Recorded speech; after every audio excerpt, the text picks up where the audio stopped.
షాప్లో ఇచ్చొచ్చినా ఆయనను ఒంగబెట్టి 2 గుద్దులు గుద్దైనా ఆయన జేబులో ఉన్నది గుంజుకొని పిల్లలను చదివించుకోవాలి. చదువుకుంటేనే మన బతుకు బాగుపడుతుంది, మన జిల్లా వలసలు ఆగుతాయి. చదువేందో, చదువు విలువేందో, చదువుకుంటే మన బతుకులు ఎట్లా బాగుపడతాయో చూసిన వాళ్ళు. ఇవాళ ప్రభుత్వ పాఠశాలలనే చదువుకున్న మేము ముఖ్యమంత్రి స్థాయికి ఎదిగినామంటే చదువుకోవడం వల్లనే ఈ స్థాయి వచ్చింది. చదువు అనేది అత్యంత కీలకం.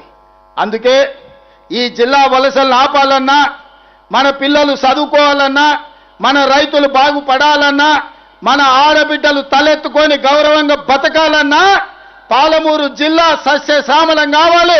ప్రతి ఎకరాకు నీళ్లు ఇవ్వాలి, ప్రతి ఊర్లో బడి ఉండాలి. నేను ఇవాళ ఒక్క మాట చెప్పదలుచుకున్నా, ఆత్మ గౌరవంతో బతకాలంటే ఇందిరమ్మ ఇల్లు ఉండాలి. ఇవాళ మన జిల్లాలో హనుమాన్ల గుడి లేని తండా ఉండొచ్చు, గూడెం ఉండొచ్చు, గ్రామం ఉండొచ్చు. హనుమాన్ల గుడి లేని తండానన్న ఉండొచ్చు, గూడెమన్న ఉండొచ్చు, ఊరన్న ఉండొచ్చు, కానీ ఇందిరమ్మ ఇల్లు లేని ఊరు లేదు. నేను గుండె మీద చేసుకొని నేను చెప్తున్నా. ఈడ వేలాది మంది వచ్చారు. నేను సూటిగా బీఆర్ఎస్కి సవాలు విసురుతున్నా. ఏ ఊర్లో నువ్వు డబుల్ బెడ్రూమ్ ఇల్లు కట్టినవో బిడ్డ గానే నువ్వు ఓటు అడగాలి. ఏ ఊర్లో నేను ఇందిరమ్మ ఇల్లు కట్టినో గా ఊర్లో నేను ఓట్లు అడుగుతా. నీకు డిపాజిట్ వస్తే నా పేరే మార్చుకుంటా.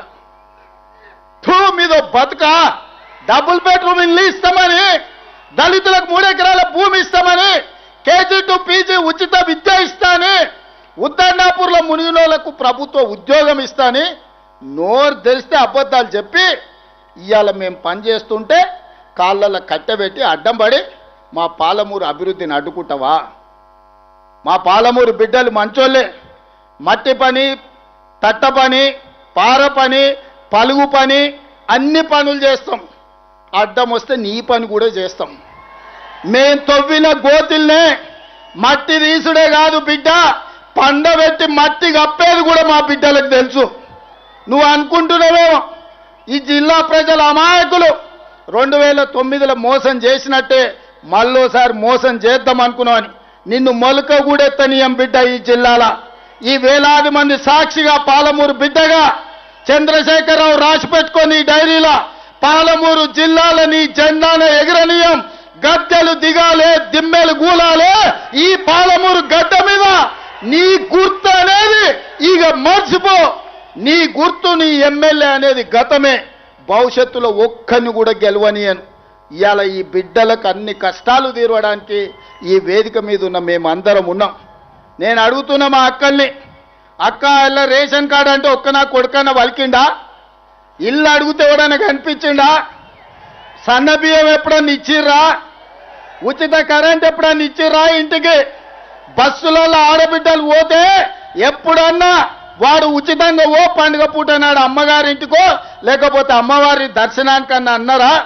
జోగులాంబ దర్శనానికి పోతే ఎప్పుడైనా బస్సులో ఉచితంగా పోయినరా? కురుమూర్తి జాతరకి ఎప్పుడైనా పోయినరా? మిర్చిల్లో ఉన్న హనుమాన్ల దేవాలయానికి ఏమైనా ఊరుకోండి హనుమాన్ల గుడికి పోతే ఎప్పుడైనా ఉచితంగా పోయినరా? మరి ఇవాళ నేను అడుగుతున్నా, రేవంత్ రెడ్డి నువ్వు ముఖ్యమంత్రి ఏం చేసినావని. బిడ్డ రాసుకో.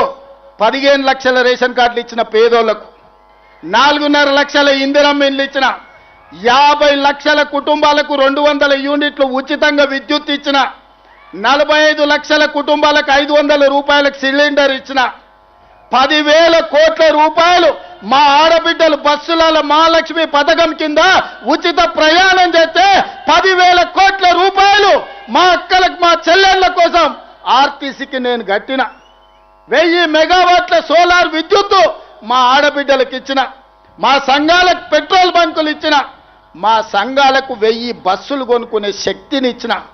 బస్సులలో ఉచితం కాదు, బస్సు యజమానులను మా ఆడబిడ్డల్ని చేసిన. 67,616 లెక్క కట్టి